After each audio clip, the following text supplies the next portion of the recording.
Hello, Daniel.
Okay. Good morning, everyone. Um, Thank you for joining us this morning, and welcome to another edition of Green Innovation Talks with Mr. Banks. Last week we couldn't come because again there were a few other climate-related activities which spanned all throughout the week. It's so interesting how everyone have come to adopt countless meetings and webinars and trying to share the wealth of knowledge that has been shared on this platform also. So today we want to talk about unlocking possibilities or investments in the energy efficiency market in Nigeria.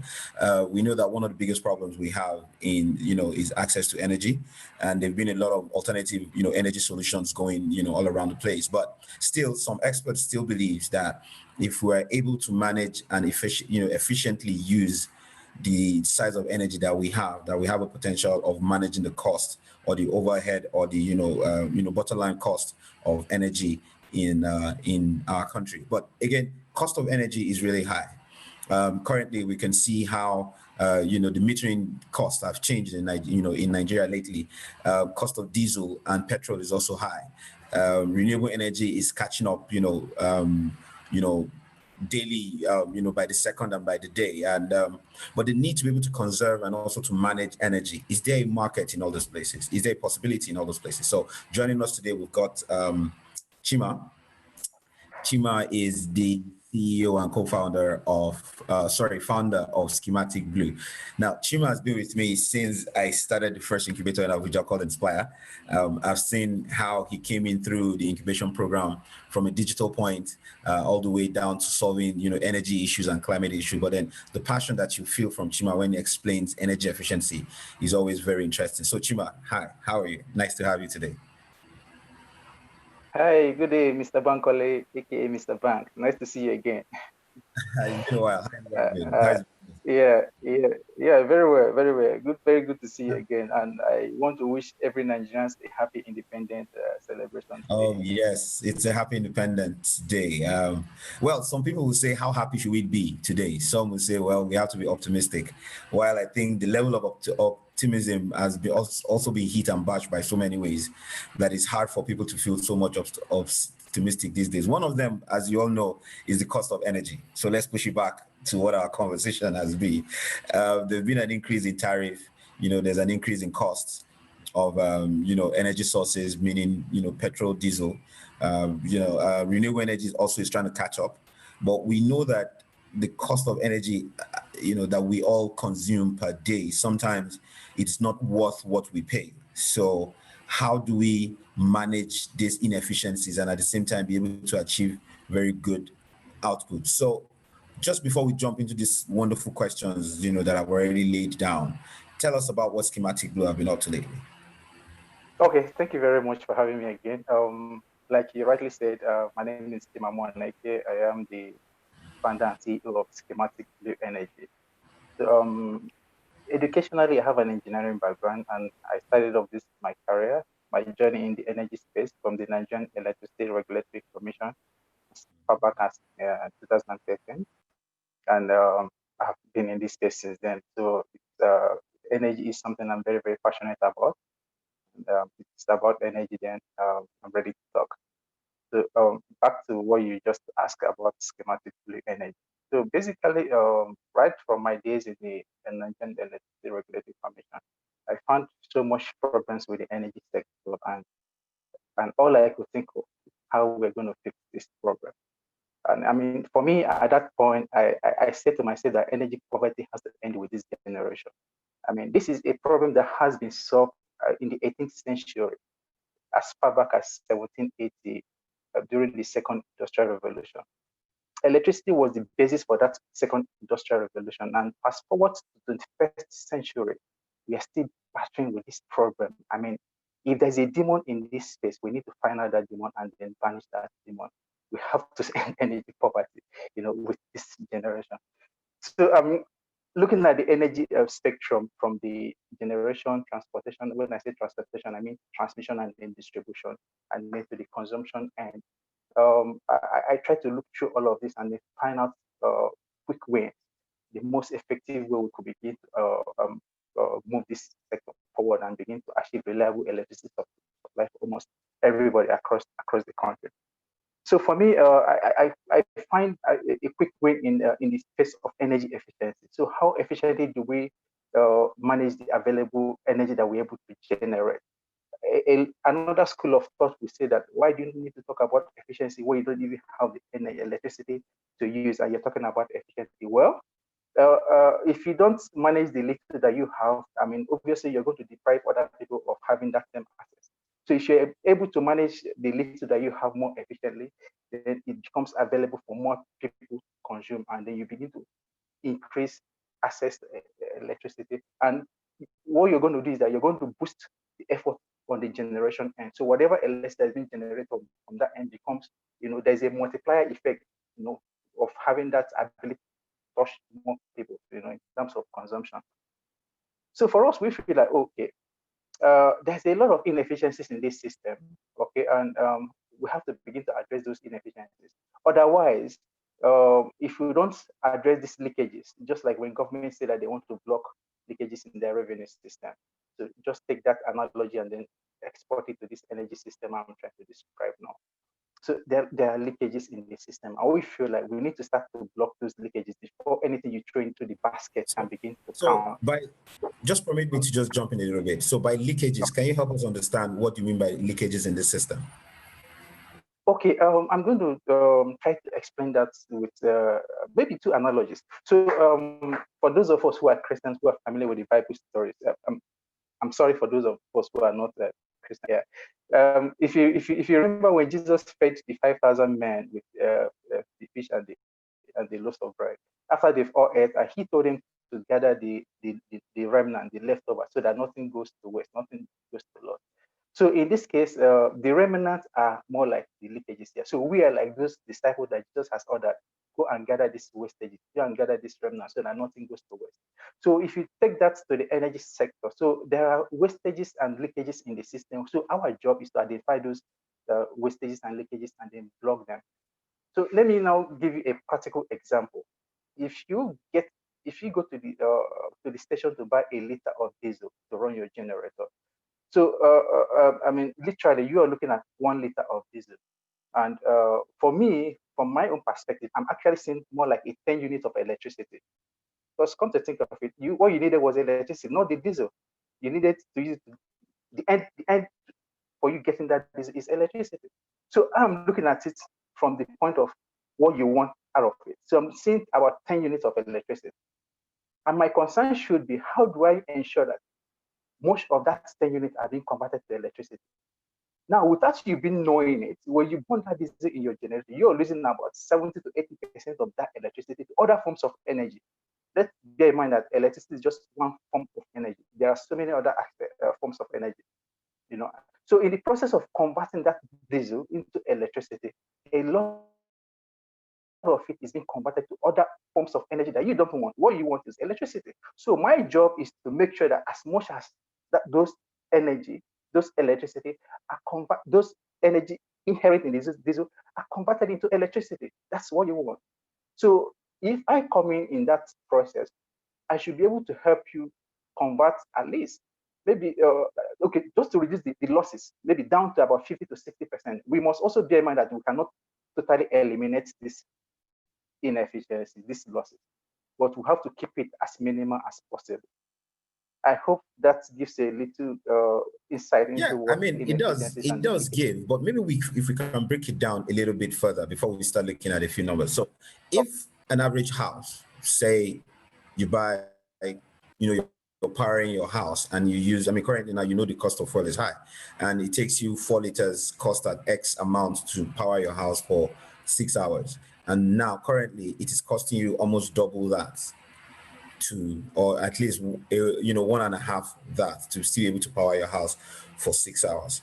Now, how do you make the best of those 6 hours and that level of 4 liters to be able to spread across? I mean, because I remember a few times you keep telling me about the cooling systems in the in the houses, in homes and all that, and how many times we really don't need it to get to 16 to make it very cold. Our basic temperature is 20. And so if you do 16 degrees, you're consuming more energy for no reason, and you still end up using duvet. So now, let's backtrack a little bit and help me understand, how do we kind of conserve energy? How? The how now is what I want to know. How do you help us conserve energy? Okay. Interesting. I mean, you've quite said a lot in that short description, the background that you just gave, about people, trying to run the air conditioning system at a very low temperature, which, in real sense, considering the climatic condition of Nigeria, might not be feasible. So, I mean, you've actually said a lot, but let me take you back and then start. Let me just take a little back.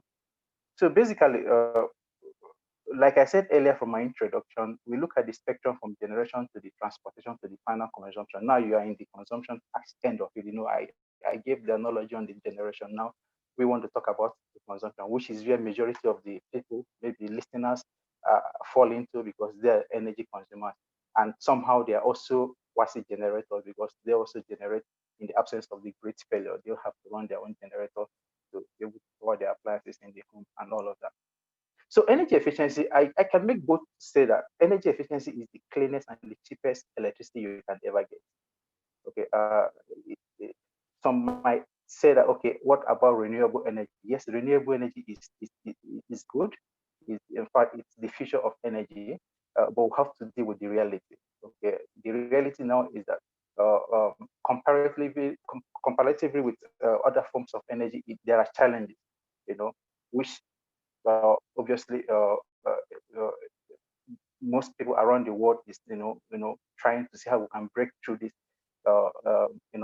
innovation challenges, and then move that and then properly transition into the renewable energy space.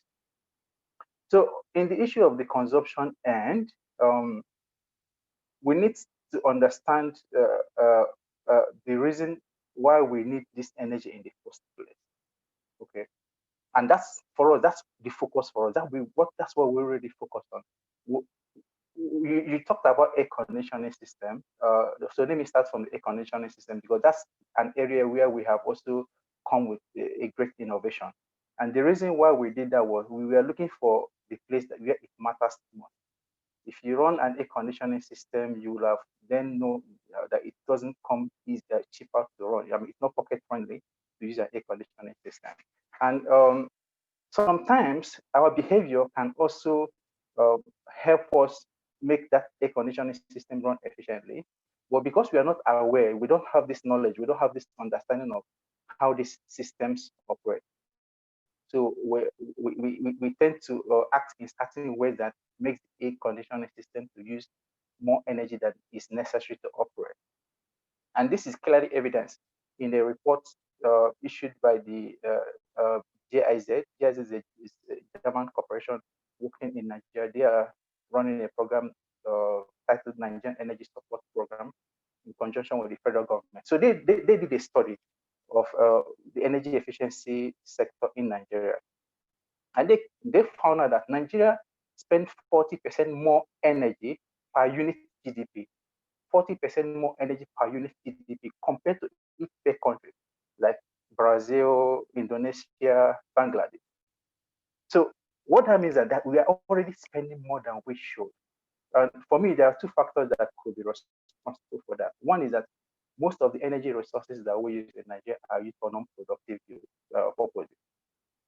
Or when we use them for productive purposes, we use more than that is required to achieve a certain objective.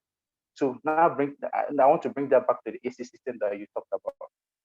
And that is clearly the case here. When we use this electricity to run an air conditioning system, we use more than that is necessary to operate this equipment. And I don't want to go into all the technicalities, just not to bore our audiences here. Yeah, but literally what happened is that what you need an air conditioning system is for climatic control, to control the temperature and humidity of your environment, just so that you feel comfortable. So you really don't need 16 degrees centigrade. You really don't need 18 degrees centigrade to feel comfortable. If that AC is able to achieve 15 or 16 degrees centigrade, you quickly turn it off. You won't even stay in that kind of condition. Okay. But what we'll do then is that we give is a command. We need to understand that our attitude the command and instruction that we give to these machines, sometimes they are not able to achieve those demand that we place on them. So what you've done is to tell the AC, please, I want this room to cool down to 16 degrees centigrade. And the AC cannot meet that demand. It can't meet it. It's just like you now talking to someone and telling the person to, okay, I need you to run from here now to UK. You know, when is the person eventually going to get to UK? But if you tell the person to, okay, I want you to run from here to Lagos, maybe in a couple of, maybe in a week or a month, the person can be able to get to Lagos. But when you say get to UK, I don't know when that is going to happen. And that's literally what we are trying to tell the AC here. I want you to run from here to UK. And it's not possible. And what happens is that the AC will get exhausted and keep running, wasting energy in the process of trying to achieve that. In the end, it consumes so much of the energy, and the 16 degrees centigrade that you want it to come down to is not being achieved. So what difference does it make if you're able to say, okay, look, AC, I want you to cool down to 24 degrees centigrade. It can easily achieve 24 degrees centigrade and go to rest, and then come back again when the temperature is rising. And then that way, you're able to save a lot of energy. So in that aspect, are you saying that the core reason why we consume energy is not basically because of the appliances, but largely because of our behavioral pattern? Yeah, that's the excess energy consumption you mean here. Yes, it's because of our behavioral pattern. Yeah. So now the next question for me is, so what are those different kind of steps that we need to do? Probably using, because I believe you designed this device that can help control, temperature, and also control maybe general energy usage. So can you just share a little bit about how some of those innovations that you've created, how do they help, when it comes to energy savings or energy consumption? Okay. Most times, generally, we are passive energy consumers. When I mean passive energy consumers, we don't actually, think about the objective of what we really want to achieve before we consume the energy. And that's why someone now in the simple basic here, that's why somebody will leave a room while the light bulb is on and he or she doesn't care. So basically, you need the lumen, the visibility that comes from the light for you as a human to be able to execute a task within that space. But if you're not executing that task within that space, you're not in that space, why does the light need to be on? So because we don't have this in mind, so we are passive energy consumers. So we use distance without paying attention to the energy requirement, and all of that. So the same thing goes for maybe your television. The reason you need to see a television just for communication, for you to absorb information, from the people who are giving out this information from the studios and all of that. And it's meant for human consumption. If there's no human in that space where the television is playing, why does that television need to be on?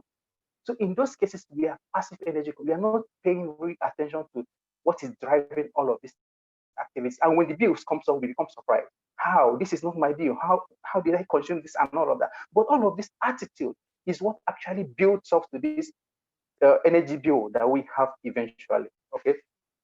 So because of the technicalities in all of this process, and we cannot be in so many places at the same time trying to let people know that this is what you can do. So we've decided to put this into innovation. Thank God for Industry 4.0. So we are developing a smart device, and we're able to plug in algorithms that does all of these controls. Okay, so once you have this device installed in your air conditioning system, it understands what is going on within the air conditioning system, and then automatically controls it such that it consumes less energy, irrespective of the command that you give to that AC. However, I must say that we've not commercialized this yet. We are still working on the HMI, human machine interface, because that device still needs to communicate to you so that when you give it a setting that it cannot, if you give your AC a setting that it cannot run with, it should have a way of letting you know. So we are still working on the HMI for that to be fully commercialized. So if you help me understand, sorry again, if you let me understand how that works. So that means that you are designing a device that can, let me not use the word rebel, but that can, that can eventually just help you behave in the right way. Meaning exactly. that device, if it's being used with any probably your air conditioner now or your water heating system. It helps you know that, look, you can't heat this beyond this level, and then you cannot get this room colder than this level, right? Is that what you're Yes, beginning to say now, right? yeah, exactly. That's what this device is built to help us achieve. We can be there, so we have this device that when the device is there, you should be able to, do this What's it control and then called? What's the communicate device with called? it's EcoStart. It's just a simple, it's just a device that adds intelligence to a simple air conditioning system and then make them smart and then consume energy in a more efficient manner. Okay, so that's for EcoStart, and then we also coming up with a digital energy system. A digital energy system is a platform that actually it, it kind of bring everybody on board, and everybody that is within the energy system. So if we are looking at organization in this case now, maybe a hotel, it brings everybody that has to do with energy consumption into the platform and makes them take responsibility. So it actually converts from being passive energy consumer to becoming an active energy consumer. Remember, I explained what passive energy consumer is. I mean, just a few minutes ago. So it's actually converted from being passive consumer to becoming an active energy consumer. So you have an indicator and a screen that you can always see the effect of whatever action that you take. So if you continuously leave your light bulbs on, you begin to see the impact, digitally on a screen, the impact, how it actually increases your energy consumption. And by the time you begin to, take these steps to reduce your energy consumption, you're also seeing the effects. So that's what the digital energy system is in short brief. So I saw in some of your videos, right? Some of the videos that played ahead, there was some sort of devices that you connected to main energy, energy feeders into homes and co. Can you tell us a little bit about this? Okay. Obviously we need to clearly understand what's going on in this system for us to be able to try and control the system. So what we are doing in all of those videos and pictures that you've seen is we're trying to conduct an energy audit, trying to understand how this energy flows. Because energy is something you cannot see unless if it's in the except if it's in the form of light, visible light that you can see. So visible light is a form of energy. But except that visible light, you cannot see energy. Okay. So we plug in devices to enable us to see this energy, digitally and see how it flows. What happens if you start off with this amount of energy at this other end, how many are you getting? What are the losses? What is going on in between? So we need to understand all of those things. And that's why we needed, I mean, we connect all of those equipment and devices because we need to know exactly what's happening at every point. Okay, so now help me understand this market, right? Because again, so you mentioned earlier that GIZ made a survey study, about energy efficiency or energy consumption in Nigeria, and I also know that the British government is equally pushing as much, either within the country in connection with for energy efficiency businesses in Nigeria. And if there is, what kind of opportunity or I stopped hearing you at some point. So your okay, question is, so can you say that again, please? what I'm asking is, since there've been a few interest in energy efficiency market or sector in Nigeria, right? Judging from what you said about GIZ and the little knowledge that we have about the British, British government also in Nigeria, do you think there's a real market for energy efficiency, system service providers such as yours as a business? Is there an energy efficiency as a business, market in Nigeria, or do you think it just comes along with one of those, passive, services that people use as added value? Okay. Thank you very much. I mean, if you're talking about the opportunities for energy efficiency in Nigeria, the market, it is huge. I mean, in fact, you can't even talk about sustainable energy development.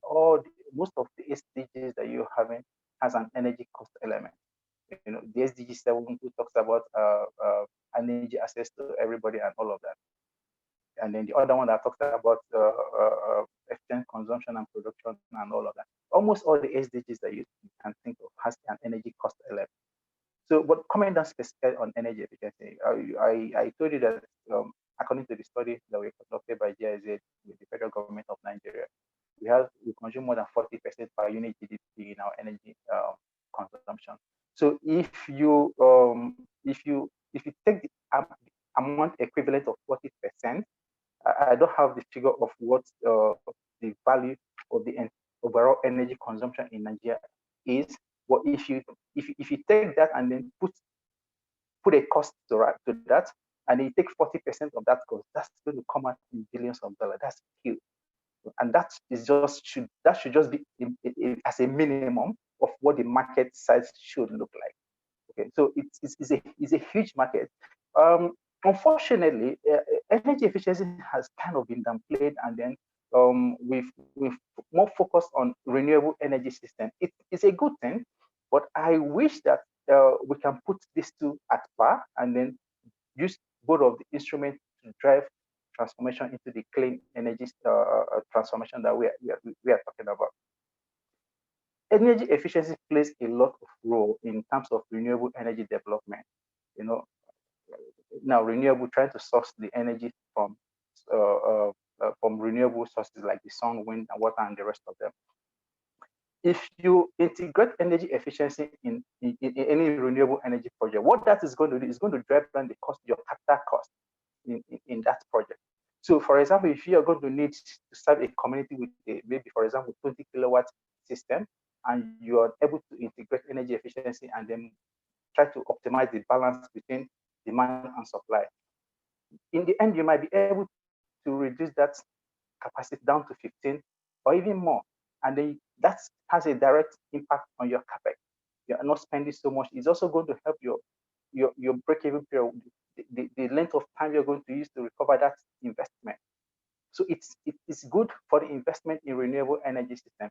If you are an individual person, as a family person, you have storage system, maybe you have battery storage system where you're able to store energy either from the solar system or renewable sources or from the grid. Are you able to practice the energy efficiency measures? What that does for you is that instead of depleting your storage within a day or thereabout, it helps you last for a longer period of time. So even if the sun does not come out, assume that you're off the grid and you want to depend solely on renewable energy sources, and the sun doesn't come out for 1 or 2 days, okay? If you're able to practice energy efficiency, it's going to help that your energy system to last a longer period, whereby you don't need to go and start running your generator, which also increases the climate, global warming, and all of that. So if you practice that, it helps that battery to last a longer period of time, perhaps till the time the sun comes out for it to recharge from whatever sources you're getting the primary supply from. So it cuts across, and the opportunity is huge. All right. Thank you so much. But so can you help us understand, right? How do you think this energy efficiency market, how do you think it can be expanded, right? We all know that yes, government has got some possible role to play in how to make this market, a bit more functional. So, I mean, in your own as an industry player currently, and what do you think needs to be done to be able to give a chance for the energy efficiency markets to scale up in this country? Okay, thank you very much. In that aspect of what government needs to do, it has to be about policy and regulation.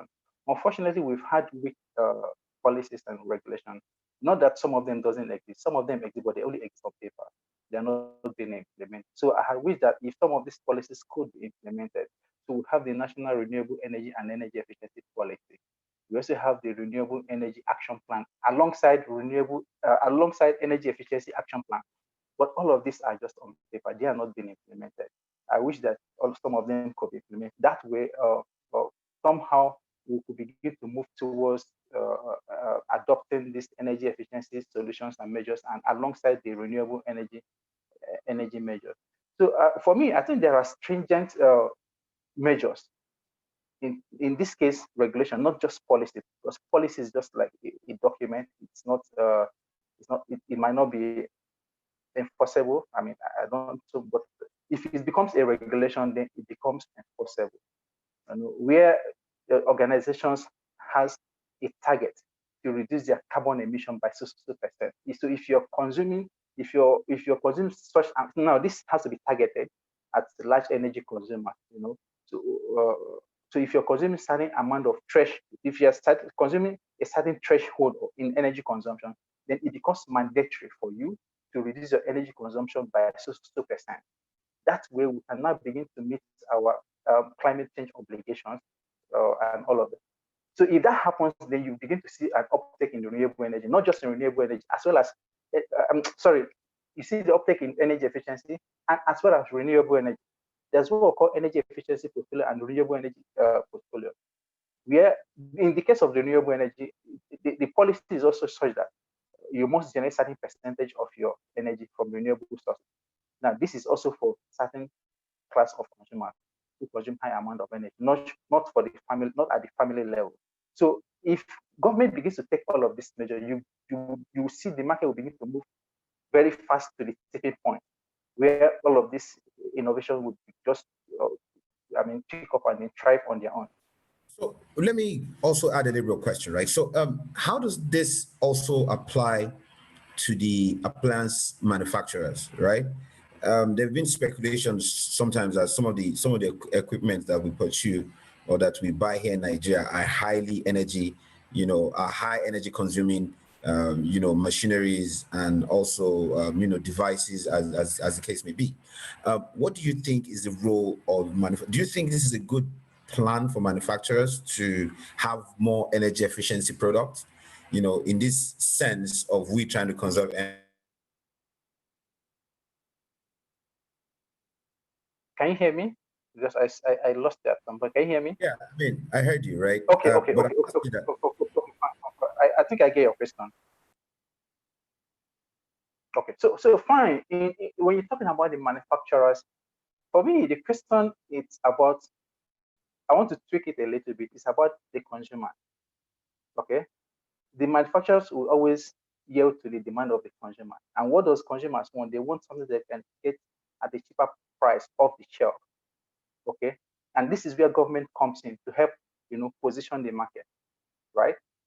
Now, what is obtainable in other clients is whereby, as a manufacturer, you are mandated to publish the energy characteristics of your product, okay, so that the consumer can make that decision. But that is not happening in Nigeria. If the government comes in and they mandate every appliance manufacturer, now they call it labeling, in some cases, minimum energy performance standard. You must let consumers know that this equipment, this appliance I'm selling to you, this is how much it's going to cost you in terms of energy to run for a year. So if you as a consumer have that knowledge, it helps you to decide.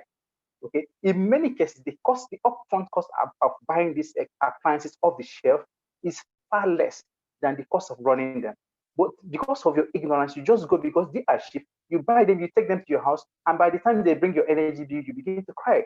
That what have I consumed? I'm not manufacturing in my house. Why are you giving me such energy bills? And so for me, it's not about the manufacturer. It's about the government and the consumer. The government have to come in here and educate the consumers on what they are buying and the energy consequences of what they are buying. So that's, for me, that should be the focus of the government. All right, thank you so much, Chima. So just we have a question here from Anthony Boson Oshibajo, which I think he's also part of our incubation program. I think O Square Tech, if I'm very sure about that.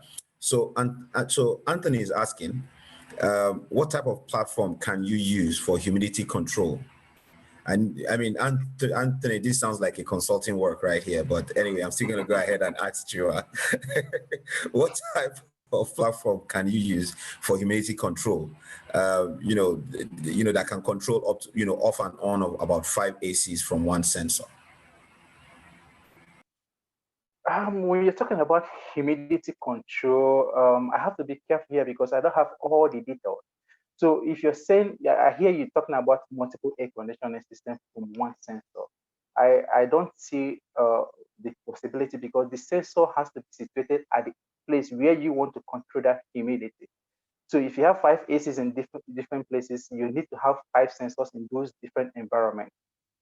Okay, so that's what the much I can say because I don't have the full details of. But didn't you just say you have a device that can equally control? So if there are 5 sensors all connected to one control spot, wouldn't that work? Now, our device is for a single unit air conditioning system. Okay, so but if you have multiple air conditioning systems that you want to control, yeah, we can always have an arrangement where you have just multiple sensors, but from a single processor that controls all of those sensors. So you don't need to have 5 devices.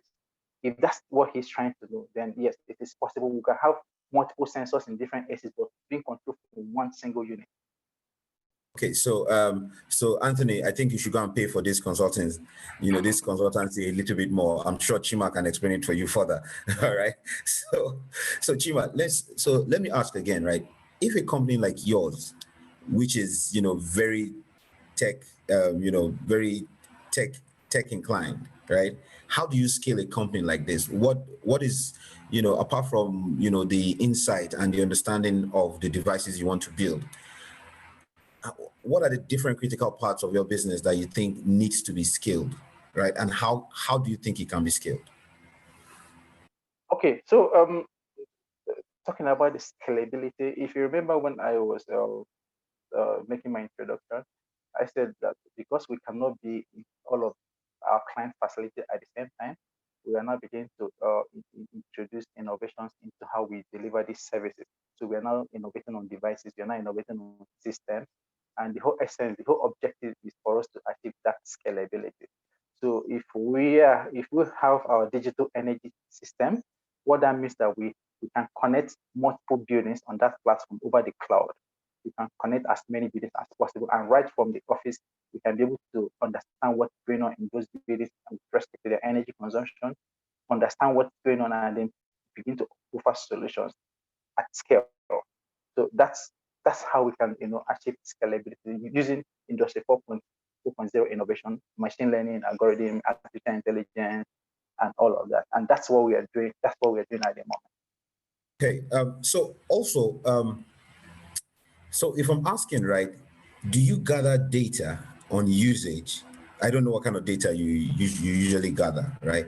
But again, is there also a market or a possibility around this data that you gather that can serve as a feeder for other types of innovation for product development? I mean, does this also work in line with the kinds of innovation and possibilities that Schematic Blue Energy provides? It's a possibility, but we have to be careful because these are data from um, individual buildings. Okay, so we GDPR, have to be global data protection, you know. exactly. So we have to be careful, unless if we need to use it for our own personal studies or to use to benchmark energy consumption from other facilities. But if it's about giving out the data for third-party use, I don't think we might not subject ourselves to that.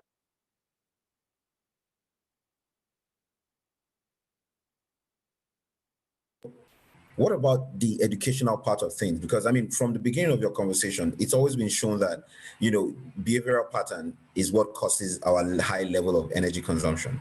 You also say that companies need to be responsible enough to share information about the level of consumption of energy that their businesses take. I mean, all these things for me sounds more like an educational stroke awareness, stroke, knowledge related kind of thing that should have, that can affect your behavioral change. So what do you think? I mean, aside from the innovation that you have, what other roles do you think your company, alongside any other person, be it Energy Commission, we don't even know what their role has been, in the course of all this conversation, right? But what do you think can really be done when it comes to that behavioral change program or effort that can help us understand more how to be energy conserving? What do you think can be done around this slide? Yeah, yeah. Mr. Banks, thank you very much for this question. It's something that we will not have talked about if we hadn't asked this question. So part of the things we do is also training, okay, education. Now, we do a lot of research in what we do. So we don't do guesswork. We do our work based on evidence and experiment. So earlier you talked about the data. Now, with all of this data, we're able to understand what's actually going on in those buildings and all of that. And all of this is what we now use to make our study, make our research. And based on our findings, we have to go and educate the public or the client that, look, these are the analysis we've done, these are the findings that we've had, and these are the things you could do, and all of that. And in all of this, we are open for collaboration. Energy Commission, I'm very familiar with the activities of Energy Commission and some of the things that they do, and I'm closely in touch with the Energy Commission. I have had, at one point, I've had an engagement with the Energy Commission on how we can go and educate school students on energy efficiency measures and all of that. Personally, within my own little capacity, I've visited not less than 3 schools within Abuja to, to conduct a kind of a seminar with the students, trying to make them understand the importance of energy efficiency, how they can be more efficient at home, and all of that. So for me, it's all about attitude. If we're able to manage and control our attitude, it's going to go a very long way, in trying to improve our energy efficiency at a national scale. And that is one of the reasons why I also talked about the digital energy system that transition individuals from being passive energy consumers to becoming an active energy consumer. We did it deliberately because we know that we need to find a way, we need to find a system to integrate everybody in the energy system to play a part. It's not just about we coming in as an energy consultant. It goes on to the security man or the chef in the kitchen, and everybody has a part and a role to play. So for us, we need to come up with that system that enables everybody to play that part. Okay. So wait, in doing this, right, you just mentioned how, some form of training needs to happen. Do you do this for companies? Do you do this for only facility managers? Or, what type of, capacity building do you have, in terms of services for both organizations and human, private homes and possibly, professionals like the facility managers and co? Do you do anything in that, in that light? Yeah, so the mode of our operation, because we are in business, and the way we operate is that if we are working with a company, a large energy consuming facility, so we try to set up an energy management committee within that facility. So those are more like an in-house consultant that we liaise with. We train them, so they are in-house foot soldiers to oversee the activities that is going on within that facility. So we are only coming in as an external consultant because we are not within them to run their day-to-day business. But we assemble these people and call them the energy management committee, and we provide them with this training. Where possible, we can expand this training to everybody in the facility. Okay, but as a minimum, we have the energy management committee that we work with as an in-house energy team, and we support them with all the knowledge base and all the factors that they need to make sure that energy efficiency targets are being achieved. Okay, thank you so much, Chima. It's been a very fantastic, couple of minutes with you in trying to understand more around energy efficiency in Nigeria. But just before we go, I would like to ask one more time for our listeners and also our viewers, if you've got questions for Chima, could you quickly type it up in the next 5 minutes that we have? But nevertheless, Chima, can you quickly share with us, how do we find you? How do we connect with you? Okay, you have a website, www.sbe.ng. You can get on the webpage and then get more details. For some of the data that you might not be able to get, you can also reach us directly via our email or via our telephone number. So our email, you can reach us through info@sbe.ng, info@sbe.ng, or you can reach me directly by chima@sbe.ng. Okay. So our social media handles is at Schematic Glue across social media platforms. At Schematic Glue. Personally, you can reach me on 081-622-96020.